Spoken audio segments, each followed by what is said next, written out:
Hello, everyone, and welcome to Claris Community Live. I'm Rosemary Tucci, Claris Community Manager. And with me today, I have Angie Wong from the Claris team to help with production, and then our three FileMaker analysis tool vendors, Vince Menanno from InspectorPro, Dave Ramsey from FMPerception, and Nick Orr from BaseElements. And I've just started our opening poll, so please click the three squares button down in the lower left to launch Slido and answer our questions. And while you do that, I will let our guests today introduce themselves. Vince, why don't you start? Okay, thank you, Rosemary. Again, Vince Menanno. I've been developing a tool to analyze structure or data, metadata in FileMaker for as long as I can remember, and started off when I lived in Montreal. So that goes way back when, and so happy here to discuss with my peers about the benefits of these tools.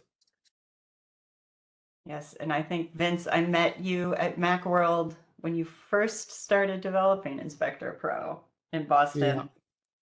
Long ago. When they had the days of Macworld. Yeah. Dave, what about you?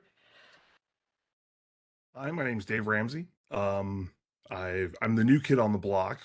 FMPerception has only been out for 10 years next year. So I'm the lead developer on that. And I'm just looking forward to showing people some cool stuff. And Nick? Yeah, g'day, Nick. I'm from Melbourne, Australia. Developed BaseElements about 20 years ago now. So, yeah, I've been doing DevCons, showing off and talking about analysis tools since 2006. So, yeah, looking forward to chatting to everyone again today. And thanks for this chance, Rosemary. Great. Well, so we do have some answers in our poll. First question, are you using any of these FileMaker analysis tools? And people could select all that apply. Over half said BaseElements, 40% FMPerception, 22% are using InspectorPro, about a third have used the FileMaker HTML DDR, and a handful said other. And then for age of FileMaker apps that you support, again, I gave the people the opportunity to select multiple options. Have a little bit of a bell curve with 28% with very old, 26-year or older. 43% have apps in the 11 to 25-year range, 5 to 10 years at 20%, and newer, less than 5 years, are 9%. And Jason let me know that I forgot to change the option on that one to select multiple. So everybody answered that one only once. And then for our last question, is more than one person making development changes in your FileMaker system? Exactly 2/3 said yes, and a third said no. So I think it sounds like we have a good mix of people using all the tools and working in teams. So with that, just to get us started, guys, just to help frame the conversation, can each of you share one or two challenges that you hear from your customers and other developers? Kind of what are the challenges people are facing in the FileMaker industry?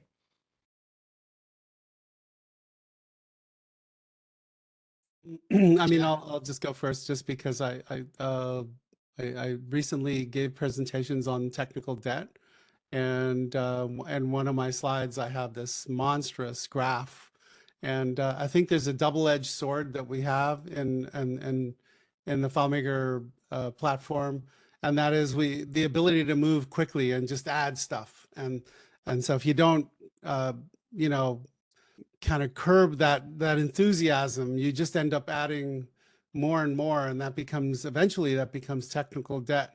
to haunt you. And sometimes it becomes even another term to use as technical death, because you don't get anything done because you're just so overwhelmed with the amount of things to deal with. And so, yeah, dealing with that monster, the volume of things, and that's, in my opinion, is only going to accelerate with AI and the ability for people to generate more stuff without, thinking about cleaning up the dishes after you're done cooking.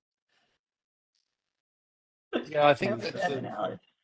that's been an interesting change in thinking about what FileMaker solutions have done over time. It used to be FileMaker solutions were self-contained and did everything themselves, and then we got the ability to do things like plugins, and the plugin ecosystem in FileMaker grew massively, and that could add functionality, but it was still mostly pretty much self-contained. Whereas these days, when we're talking about integrations, and this extends to sort of AI and everything else as well, there are things that we're doing that are outside FileMaker now. And so much of what we're doing lives outside of FileMaker. So being able to keep track of all of those things that we're doing outside, but also within FileMaker, I think is going to be one of the real challenges. As those outside ecosystems evolve, are we keeping up with them, and are we moving with the times, and are we adding things that we need and taking things away that we don't? Anything to add, Dave? Yeah, I find one of the big ones, particularly for those 2/3 of people with multiple developers with the same system, is lots of people be live optimally in a dev server, not production. But coordinating between those teams, you've got managing junior developers and establishing progress to higher ups, because the appearance of the thing didn't change. What really was going on here? And even working across time zones and keeping everybody on the same page is just really complex.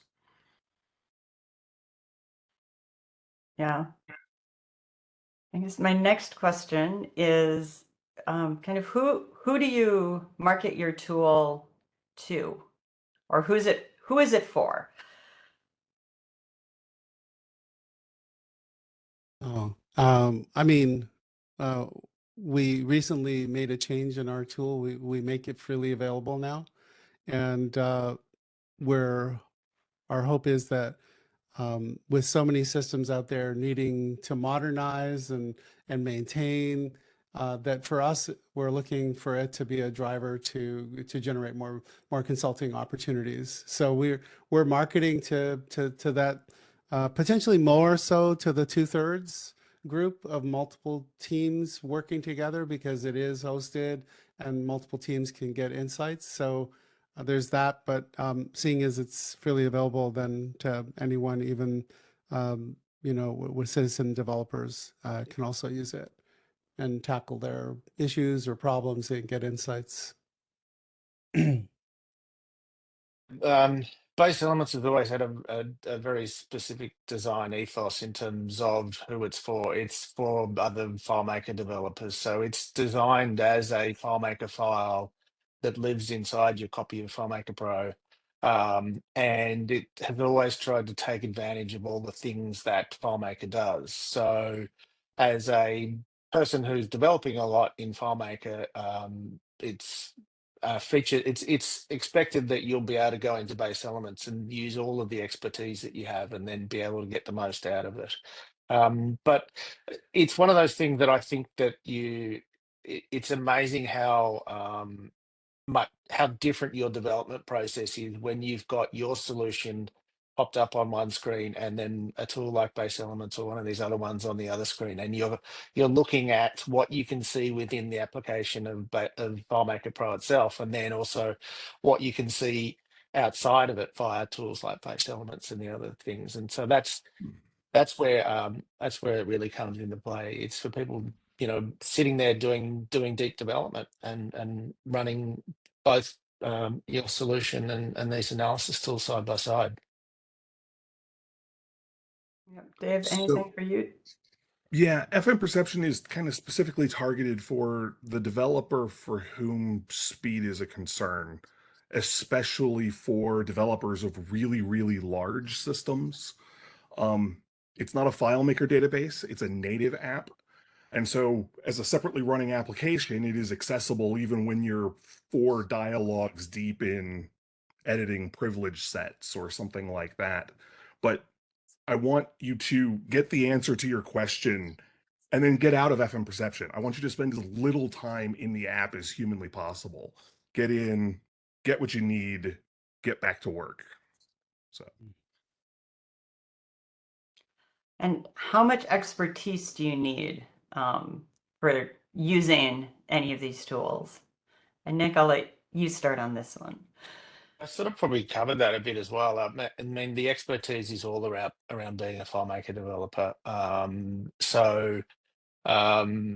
There's nothing in it. The idea is that it's fairly point and click and you can understand things, but I take advantage of concepts where you can pop up new windows to keep a found set in an old window, and then you can have a list of scripts, for example, and then go to related record. And we know behind the scenes that go to related record has options for doing, current record or found set.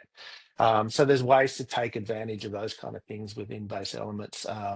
So, thinking as a FileMaker person who dives into found sets and does searches and omits records in searches and things like that, you can do all those things, but also that's knowledge that you have in FileMaker already that you can bring into BaseElements. And what are the key things you need to do in your existing FileMaker app to get started using any of these tools? Well, did you want me to show the save as Yep. DDR now? Yeah, I can dive into that. I'll share my screen.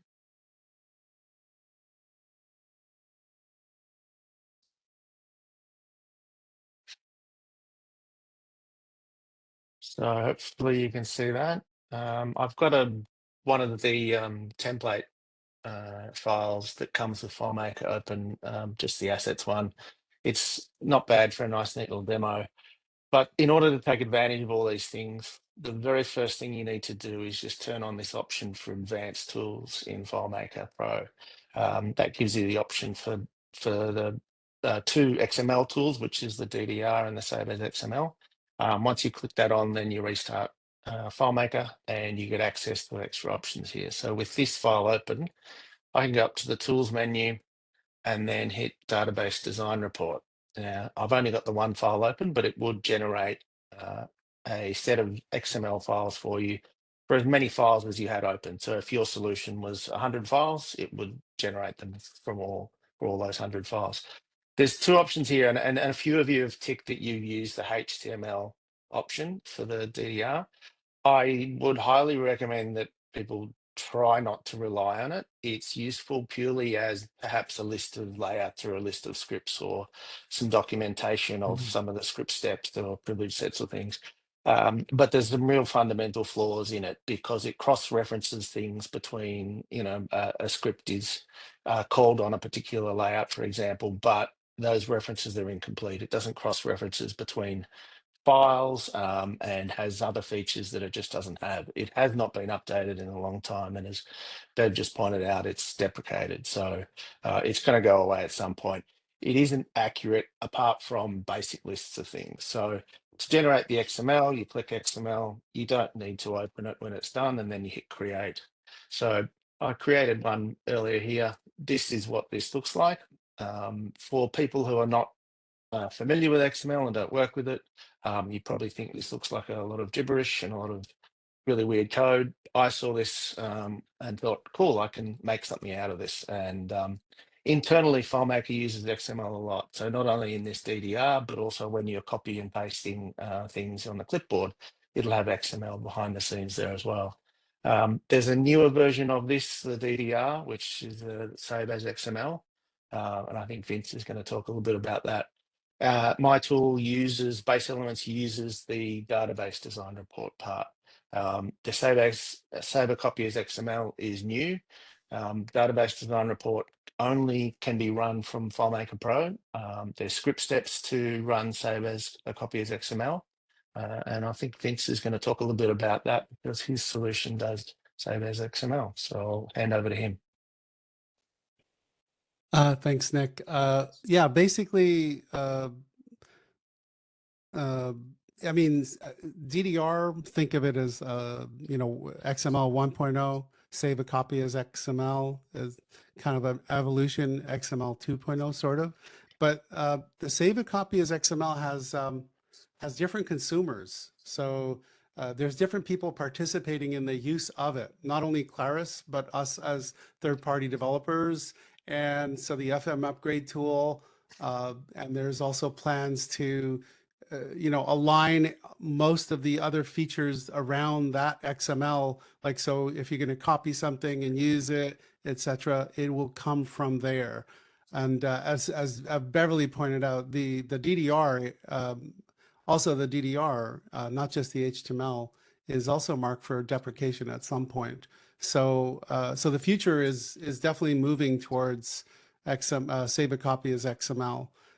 The other thing I want to point out is that save a copy as XML is structured differently. And there are things that are exposed in that XML that we never had access to before in the DDR XML. And because of that, one of the big differences between what we were doing before and now, with save a copy as XML, we're able to find the spots that have changed and process them. So in the past, and I'll show this in one of my slides later, but in the past, running the DDR would be gobbling up everything every single time, and it would get slower and slower over time and bigger. Now, with save a copy as XML, you gobble up everything the first time, and then what you find is, oh, this changed. Okay, do that. A few seconds later, you're done, and your current state keeps pace with you as you develop. So there's a huge change in the way you work with these tools, especially with that XML. Thanks. So I think the biggest question for all of you is, as a developer, what can your tools help me do or help me do better? Yeah, I like to give the analogy of, you ever seen those signs, call before you dig? Like, you don't want to dig a pit in your front yard and end up,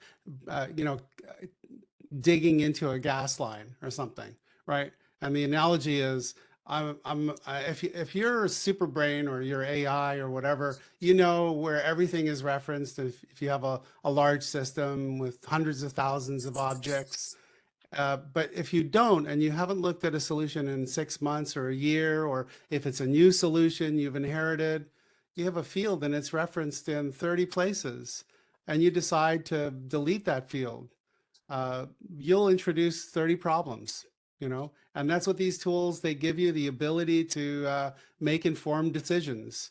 And that's also probably why it leads to a lot of technical debt, because people are afraid to remove stuff because they just don't know the implications of removing those things. So yeah, more to say on that, but I'll let Nick Yeah, or Dave. your dial before you dig example is good. The way I describe it to when I'm going to speak to a customer who doesn't know me and doesn't know my solution, or doesn't know, I don't know their solution. I described it as, imagine you walked into, you're an electrician and you walk up to a multi-story apartment building and someone's PowerPoint isn't working. And so tools like this let you look behind the walls without ripping all the walls out. And you can say, well, actually that PowerPoint over there is connected to this one, and Yeah. someone plugged in a heater that wasn't meant to be, in that PowerPoint before and blew it up. And the wires behind that go to yours, and that's why it's not working. So it's, imagine the ability to know, like, the path that every wire in the building takes, from switches to points to everything, to where the internet runs, where the cables for that are, where your water pipes are, where your gas mains are. And you didn't pull any of the plaster off, and everything kept running the whole time. So it's that kind of insight to be able to look behind the scenes. Yeah. And to expand on that, to me, a lot of it is confidence and peace of mind. Mm. It's not just, can you make the change? It's, knowing that you accounted for all of the repercussions of that. You're trying to modify the functionality of a particular field. Well, now I know every single layout that it appears on. Not, I think I know every layout this field appears upon. That level of confidence provides peace of mind, and peace of mind provides sleep. And sleep is important. Yeah, sleep is important. That's a great one. I love the use of the word confidence. That's definitely a great way to look at it, Dave. Thank you. Yeah, well, when we demo these at DevCons and things, there's always people coming up to us and showing us a solution that they've never run through one of these tools beforehand, and quite often they'll grab a demo and then go away and come back and then show us their laptop later. And it's almost inevitable that every solution that I've seen put through BaseElements, it points out to you, hang on, you've got 17 broken scripts or 30 broken objects on layouts, and quite often they're things that don't get touched very much, or the client just knows that when they click on that button it says script not found, and so they just don't click on that button anymore, or that it stopped working. But things can happen in FileMaker solutions all the time. You can have servers that crash, and you go, okay, gee, we really need to get back online. I'll let the server do its validation, and oh, look, it validated, okay, so therefore everything's fine. And errors in FileMaker files can be quirky things. So you can have a custom function that looks absolutely fine, seems to work, but when you go to edit it, nothing appears in the calculation, but it keeps doing things that it used to do. I've seen that sort of thing happen before. There's also places within FileMaker where, although tools like these can pull out and say you've got an error, there's nothing in the interface that shows that you actually have an error. So for example, a sort script step, and if you have two fields in your sort script, in that step, sort by A and then by B, when you put up the dialogue and edit that script, you can only see A. If B got deleted at some point, A will be there and it will look fine. And you go, okay, look, that's fine. I'm going to cancel out of that. I don't want to save anything. Everything's there. It's fine. But at some point, B disappeared and your script's no longer doing what it meant to be doing. So there's a few quirky little places like that not even the FileMaker application can tell you what's broken and what's gone wrong. Whereas these tools will pick up that kind of thing for you and say, look, actually, there used to be a field here. This is where it came from. This is the table it came from. This is what its ID was. And you can then go in and figure out what was meant to be happening. Yeah, I think Kirk raised a good thing in the chat by saying SQA is a key benefit. And for those who don't know, SQA, that's software quality assurance. Something that we do, that we like to encourage and do as part of the process, and we're in that camp of we're a multi-team development group, so we'll have multiple people doing different kinds of things in a solution, and we have Inspector installed on the dev server, and if you take a solution that's a legacy system that's got a lot of problems and you get rid of those problems, then you're at a zero problem state. Not that you don't have logical problems, that's a separate topic, but you don't have those programmatic problems that exist, let's say. And then when you're doing development and you run it against one of these tools, you can always check and see, like, okay, have I introduced any problems? Okay, and so you're kind of trying to represent that you're always in a problem-free kind of state, that you haven't gotten any broken references, etc. And so you want to keep it that way. So that's also the point of running the tool, not only to get the insights of what got changed, but also to keep it in a state where it's light and nimble. And I'll post the talk, one of my favorite talks, in the chat for everyone. And it's this Adam Thornhill person who gave a talk in 2022 called "The Business Impact of Code Quality."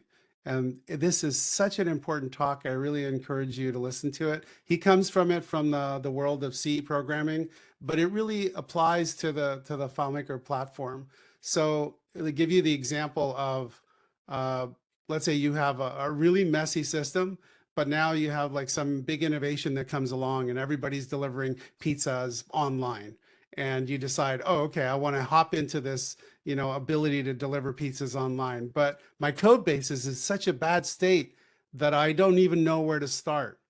But if you have your code base and it's very clean and everything's get nicely referenced, and like Dave was saying, you have confidence in it, you can go in there, make the changes and add that functionality, and now your business is thriving and you're competing with the latest and greatest, right? So it has a business impact on code quality has a business impact, and it's not to be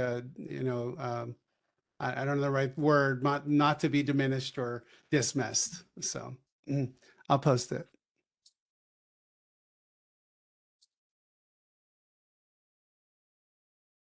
Yeah, I think one of the other things that's sort of critical that happens over time as FileMaker developers, because I think FileMaker is especially one of those platforms where people experiment with things. We try stuff out. We have an idea, we see some new code, we take our layout, we duplicate it, we fiddle with it, we decide we're going to use something, we change our mind.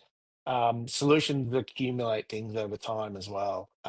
And being able to go into your solution and say, you know what, I want to get rid of all the stuff that's not there. I have to flick through this whole list of layouts every day and find the ones I'm using. And I know there's stuff in there that's not being used.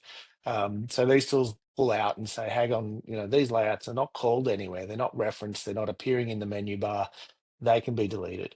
And it's not a joyous thing to be able to just go through and remove stuff sometimes. It's, very, very much spring cleaning that you can just dig in and go, yep, get rid of that, get rid of that, get rid of that. So that's a great, again, there's very few solutions that we come across that doesn't have high counts for things that are unreferenced. But there's always issues with that as well. You've got to do that carefully. There's a whole lot of joy about love getting rid of debris. Yeah. What Paul said, and I was just remembering a recent a system at Claris that I have maintained for many years that has some very old registration and login code in it that we haven't used probably in 15 years, that I got great joy out of deleting everything associated with that. It Claris should gamify it. So like, you click on something and you press delete and it little bubbles kind of bubble up. It's like, oh, cool. It'd be, who knows? Yeah. While we're on this topic, I wanna do a shout out to Hansa, who's here. I see him on the chat, and he has a tool that he provides that's called FM Bench. You can get it on his website. I'll post the link. Maybe Rosemary will post the link. But it's free to collect data, but paid to analyze the data. And if you don't know Hansa, he's kind of devoted in that space of testing and giving insights into performance and all this. So if you ever get a chance to hear him speak, definitely go listen to him. He's definitely one of the gems of the community, and it's great contribution to the community. As a matter of fact, both Nick's tool, BaseElements, and InspectorPro have some integration directly from FM Bench. So if you're looking at some data that you're seeing about a script and you want to see some other insights about it, you can click from his tool to get into our tools. So anyway, that's his tool. Anything to add, Dave? Yeah, I was gonna say there's comparisons and tracking over time, but I'm sure Dave can handle that one. Just very quietly. Yeah, comparison and tracking over time, the BaseElements and InspectorPro do a really nice job of kind of integrating that into their core flow. For FMPerception, we decided to build a separate tool.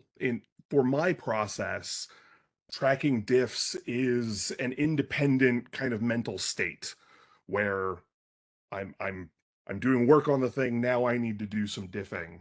And one of the nice things, so we built a companion tool called FMPerception. And one of the nice things that it does is have a bunch of settings to say, for right now, for this comparison, I don't care about these kinds of changes. So if somebody edited a comment and that's all that changed in a script, don't tell me the script changed. Don't flag it at all. And so we found that developers had, they kind of existed on a spectrum of, I care about every single thing a person touched on one end of the spectrum. You're managing a junior developer. And at the other end of the spectrum is, I only care about functional changes, i.e., during the last promotion from test to prod, we got a regression. Something broke that wasn't previously broken. I need to know everything that functionally changed in the entire system for that time period. And so that spectrum isn't so much the developers, it's the developer's task at that particular time. And so there's settings in there to say, for right now, I don't care about this, or no, I do care about that. Please tell me about all of it. Kind of reducing the noise. Yes. Yeah, very cool. Forest for the trees.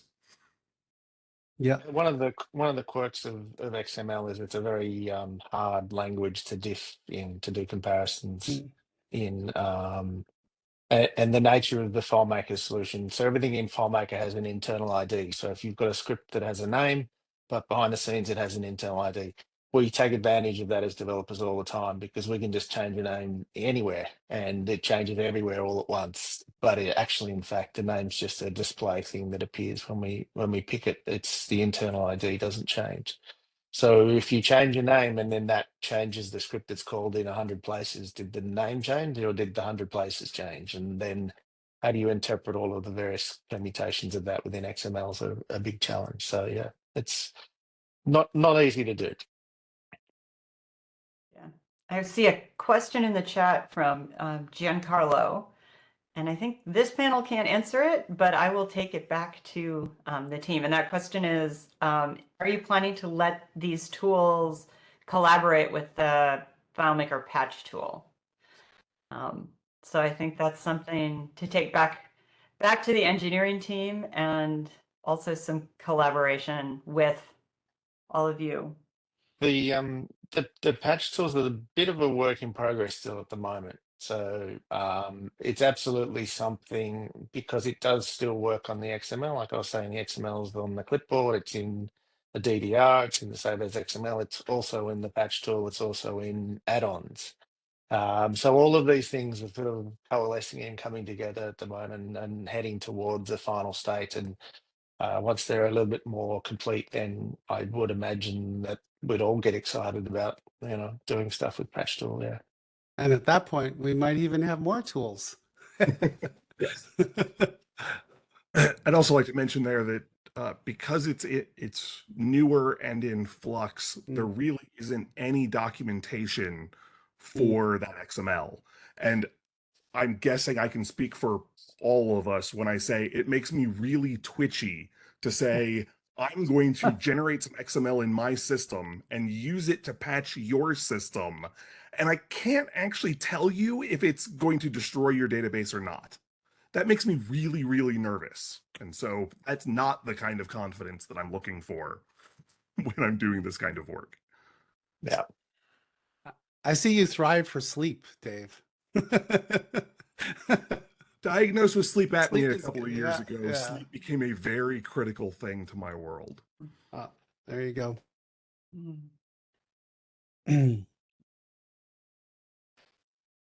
Yeah, any other benefits you guys want to add to the discussion before we go to the next thing?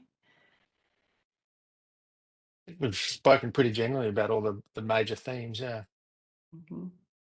Yeah, there's one comment from Mary that comes up, especially when you inherit a system, and that is scripts can have duplicate names, which may break indirection for deriving the ID from the name. So resolving those duplicate names is a really important consideration. Yeah, absolutely.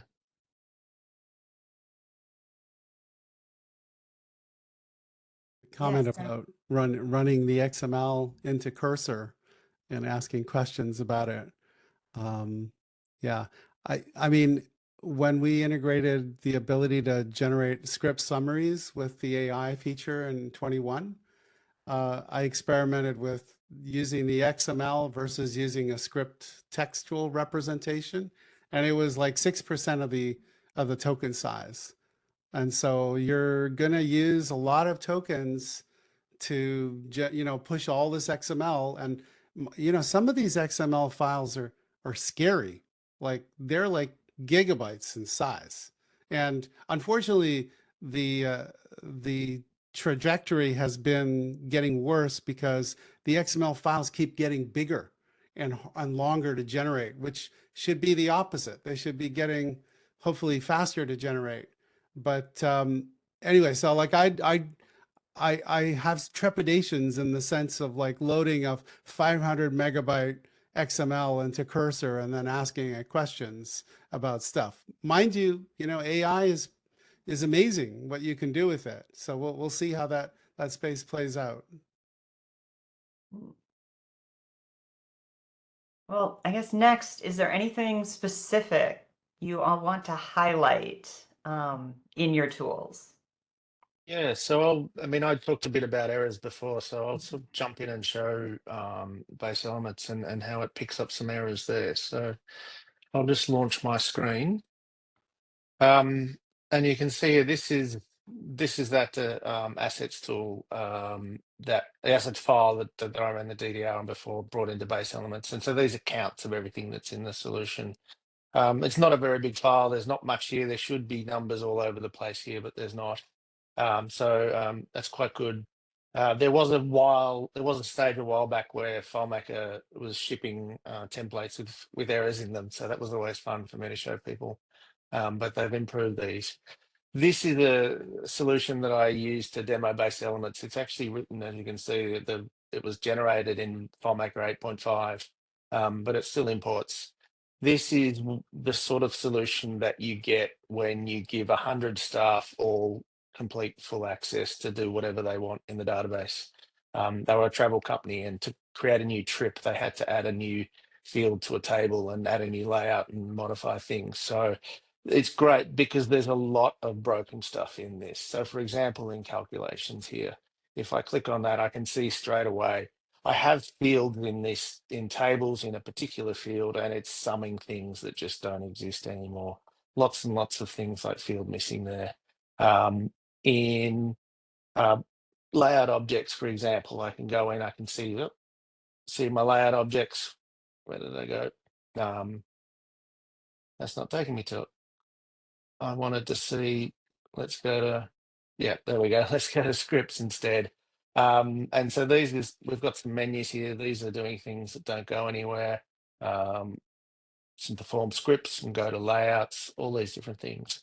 And again, you can have all sorts of errors within scripts that you can't pick up, like I was saying about sort before. Auto enter is another one. When you have an auto enter field in a table that's been deleted, the auto enter dialog doesn't have a way of saying there used to be a field here. It just doesn't exist in that table.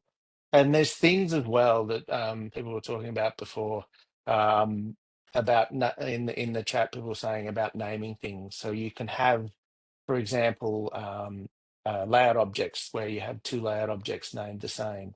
And these will pick up that as well. It doesn't call it an error because it's not technically something that's wrong with the file, but there's two layouts with the same in this solution with the same name. So that will cause you issues when you're calling things by name. It's a common one that we find. The other one that I find that's quirky, that's not an error because it's not something that's actually broken, is that you can have two different you can have a relationship from, say, for example, in this case, it's text to a number. And that can be something you do on purpose. It can be really handy because the number on this side and the text on this side, and this side is a whole list of various numbers. It's often used to do date ranges, for example. So if you want to see a particular week, you put the Sunday through to Saturday as dates in a text field, and on the other side you have just the regular date field, and so then you can see 7 days. But occasionally you're looking at a portal and you're looking at it going, why on earth is that not showing me any data? Oh, it turns out that number field shouldn't be a number field, it should be a text field, and you can jump in and see things like that. So yeah, picking up errors and being able to see that you just got, you know, hundreds upon thousands of errors. It looks daunting here. We've got data sources that don't exist. We've got all sorts of errors that you can pick up. There's about there's a bit over 100 different things that BaseElements will look for in terms of errors and things that are broken. So the file referred to just doesn't exist anymore. And you know, FileMaker is a big solution. You know, there's lots of parts.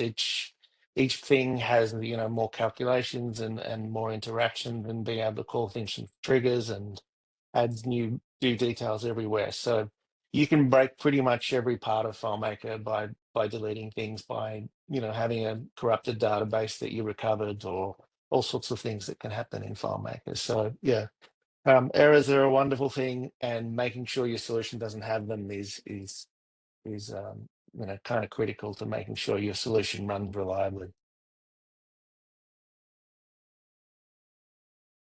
Yeah, Dave, what do you want to share?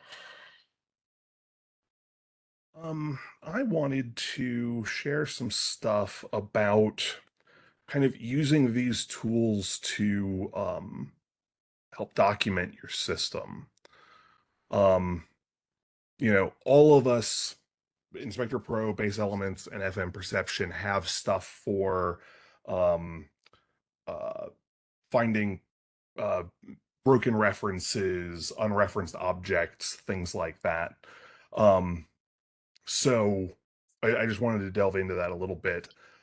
Let's take a look here. This is FM Starting Point. I like using it as a demo because it's a pretty sizable chunk of XML. It's about 100 megabytes of XML. And so I can run a database design report. And because I've got FMPerception set up as the default opener for .xml files, I can leave that on. And when I export the XML, yes, it'll open right up in FMPerception. And that was the import process. So I can come in here and say, you know, let's look at this database, and I'm playing here. I've got a missing plugin. It's a plugin that was used by the developer that isn't there anymore. Now, there isn't anything in the DDR or the save a copy as XML that will tell you what plugin that came from. But if you use plugin script steps, you can, even when the plugin is missing. So I have a script here called plugins used, and for each plugin, I added a script step. I can't tell, aside from the comments, what those things really were, but FMPerception knows these codes. So when I come here and look at plugin functions, I get junk, but if I go to plugin script steps, I see just the way FileMaker showed it to me. But when I click on this, I know what plugin that was, even though it's not there anymore, including a link to the website for the company for where you can get that plugin. And so we can just flip down through these and see what plugins are being called by the various functions. So, documentation tip, make yourself a script. Remember to put exit script at the very beginning so that none of those script steps actually run. And then just throw any script step from that plugin into here, and you will never lose track of a plugin again. We've also got a big problem with we're talking about unreferenced objects. There's a big difference between unreferenced and unused. There's a lot of ways in FileMaker to make use of something without referencing it. So if I go down and look at unreferenced objects and say, okay, here are all the scripts that have no direct references to them anywhere. But these could be called by external APIs. They could be called by perform script by name. These things don't form references, and we can't track those.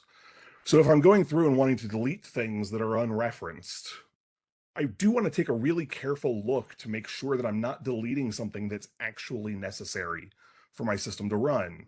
But I don't want to keep running that check every time I go look at unreferenced objects again. So in FileMaker, make a reference to them. These layouts are used by MirrorSync. I do this once, and across any of our tools, those layouts will never appear as unreferenced ever again. Use FileMaker to document FileMaker to get better use out of analysis tools. And then there's some other fun stuff we can do. For example, go into FMPerception, and I'm going to go down to the text search. And this looks across every object in the system. And I can look for some code that my team has put together and say, find me everything that has this do not release code. And it'll take a second because it's looking across the entire system. You can tag a little snippet of text into a comment all over the place, in field definitions, custom functions, comments on calculations, in scripts, things like that. And so I can say, okay, before we push this dev version to test or test to live, let me make sure that I've taken care of all the things that I planned to take care of while I was doing the work. I can even, when coordinating for teams, use something like this, and I can find any place where somebody tagged my name into the thing. So we use this only for, specific assignment or something like that. And so at that point, I can make sure that I've covered everything that has been tagged for me. If you ever try to assign someone the responsibility for fixing a particular script or fixing a particular report, trying to communicate to them exactly where in the database they are supposed to go and what they are supposed to do becomes challenging.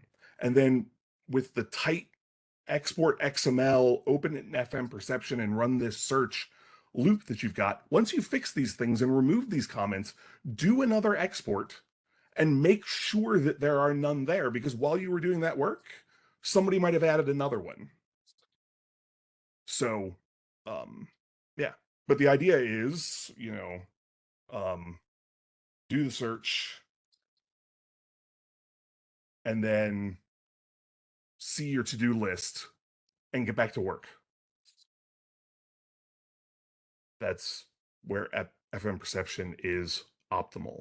So yeah. Those are great tips. Thank you, Dave. And Vince, did you have anything you wanted to add before we wrap up, as we are getting close to the end of our time today? Yeah. Let me share this keynote deck really quick. Let me know if you see it. We are seeing white. Oh, okay. So let me just share my whole screen. Hold on. Okay, and then the keynote deck. Let me know if you see it. Okay, you see it? Mm-hmm. Okay, so really quickly, again, to highlight the differences between what DDR used to be for us, and this was Inspector 7. Every analysis was gobbling up everything. So after 100 analyses, your file's like 2 gigabytes, 3 gigabytes. It took 3-4 minutes to import the XML. Now it takes 10 minutes, 15 minutes. And so it just gets bigger and bigger, and it takes up a lot of space, and it's slower and slower. And people don't end up using it just because, they're going to wait 10 minutes. So with Inspector 8 and 9, the difference is dramatic. The first analysis, because we're relying on the new version of the XML, save a copy as XML, and it's scriptable, and it runs on server. You can automate the whole process. It all runs on server. It gets out of the way. You can have a schedule running in the background. So your devs don't even worry about it. It just runs and it updates every 5 minutes, every 10 minutes, whatever. And so first analysis, again, it's the baseline. And compared to 7, it's like 5 times faster, maybe even more in some cases. And then every subsequent analysis is just the deltas. So if you run it every 5 minutes, 10 minutes as you do work, it captures those changes. And it also, the beauty of it is that in the save a copy as XML, you also have username, account name. And so you'll know who actually made that change. So if you run 100 analyses, you could run them in 10 minutes. And so you can run them frequently. And the other beauty is between 7 and 8, you don't have this impact of the file getting bigger. It just, it's a one-to-one representation. So as a matter of fact, if you're refactoring code, it gets smaller on the footprint of what you have. The only place where data is growing is the fact that it's keeping track of like what changes were made, what was deleted, what was modified, etc. So that's just the difference between moving over into using the new format, the save a copy as XML. Some of the features that we added GitHub and GitLab support. We have an add-on integration that makes it really easy to kick it off on the server. We have Slack integration. We added 2 new AI features. One is that generates script summaries for your scripts, and we're doing it based on like what I was mentioning before. We take a script textual representation of the script, and this is beautiful, especially if you're unfamiliar with some large script that you haven't run in a long time, or you inherit like a script that's 500 steps. This will generate a short, concise summary or a longer paragraph that will tell you exactly what the script is doing.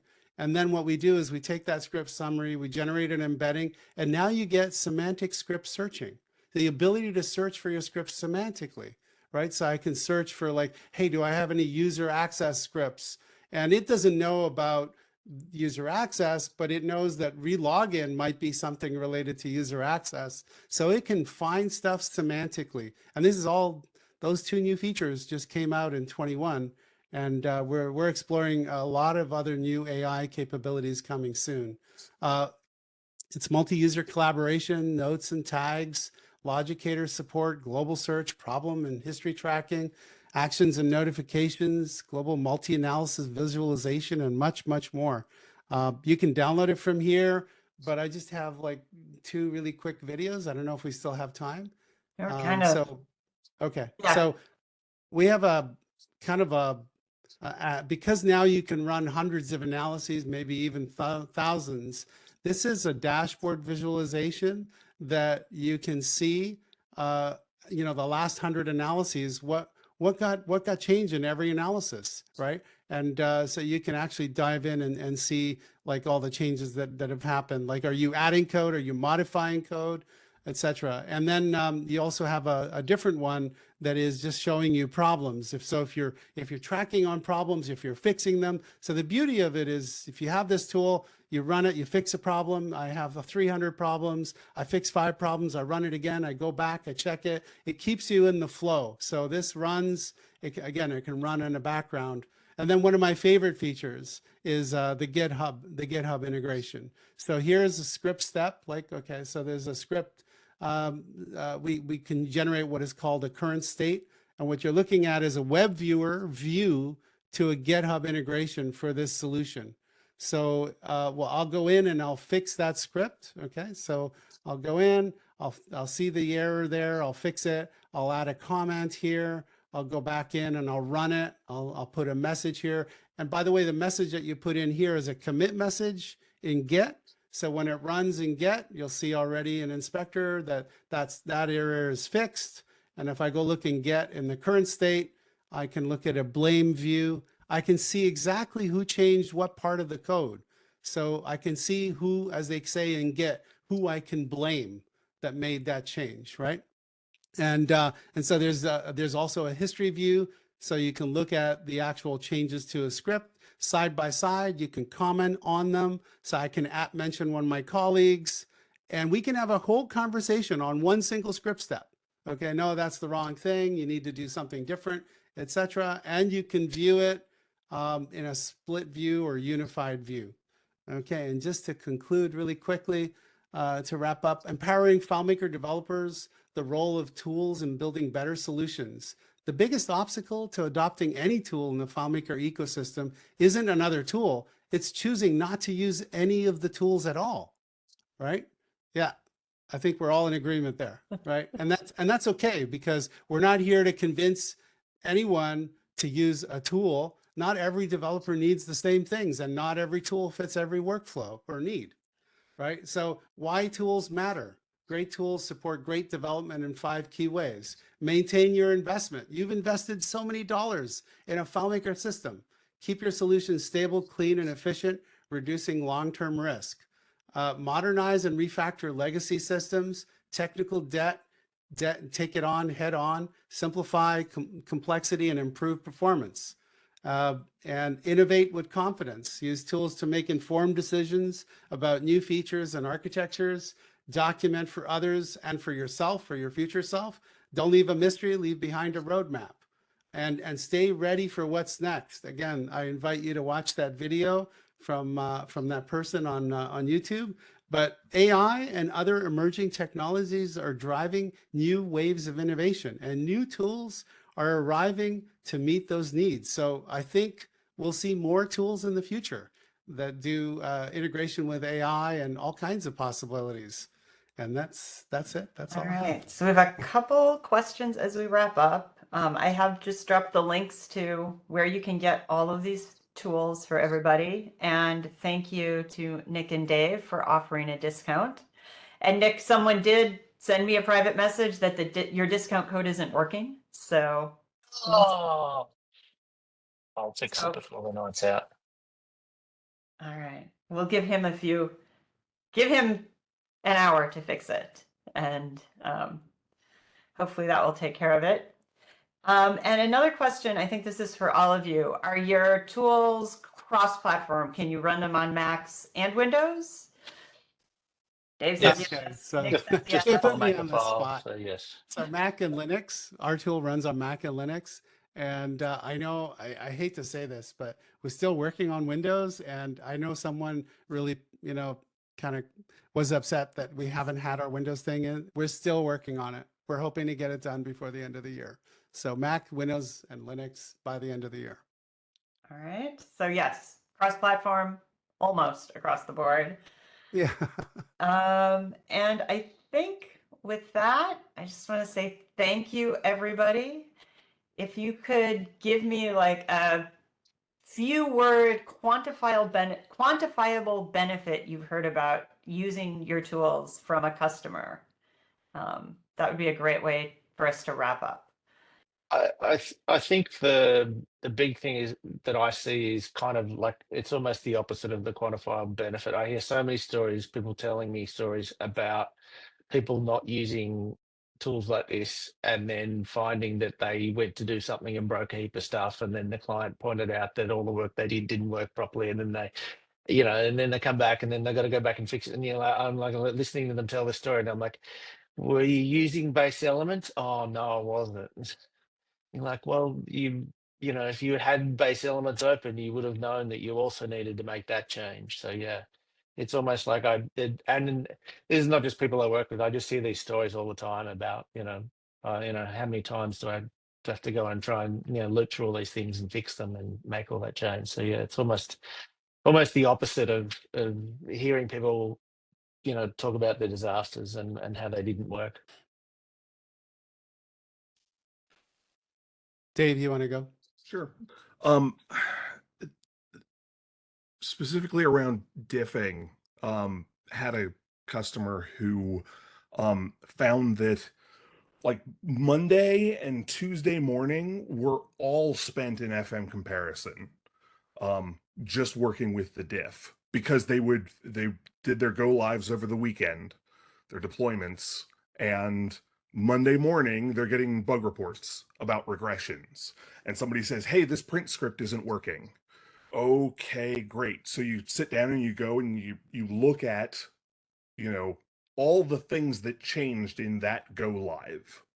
And, oh, hey, there's this script that does that printing. Okay, you go look at that script. Oh, it's a 200-line script. And if you're not using a tool, you're going to come at that looking at a 200-line script. This developer came at it and saw that only 2 lines in that 200-line script had changed. And so it's either got to be a bug introduced in those 2 lines or something in outside context. So either one of the assumptions of the script changed or one of those 2 lines.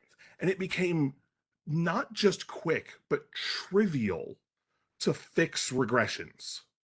Newly introduced bug by the latest go live, and it's just done. And so, instead of spending all week fixing the bugs from the last go live, it was, fair number of bug reports on Monday, maybe a couple Tuesday morning, and then you're back to full-time work if you didn't have good testing in place in the first place.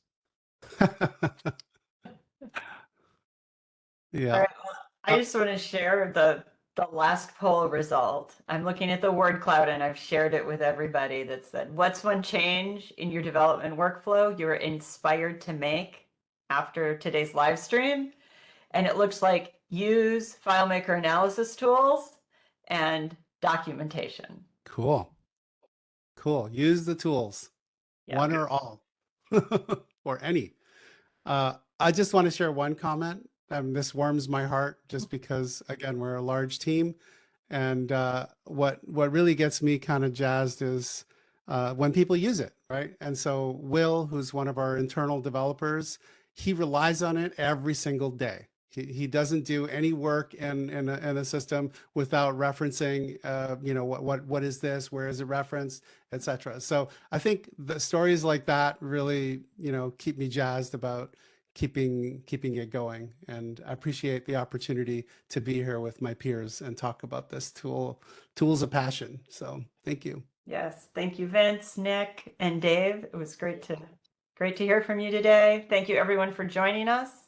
And I think Angie already dropped the link in the chat, but please join me in 2 weeks when I'll have the team from Harmonic talking about how they have deployed Claris Studio securely as a form portal for their customers. So they have their team has handed off responsibility to their customer for developing new forms for this portal.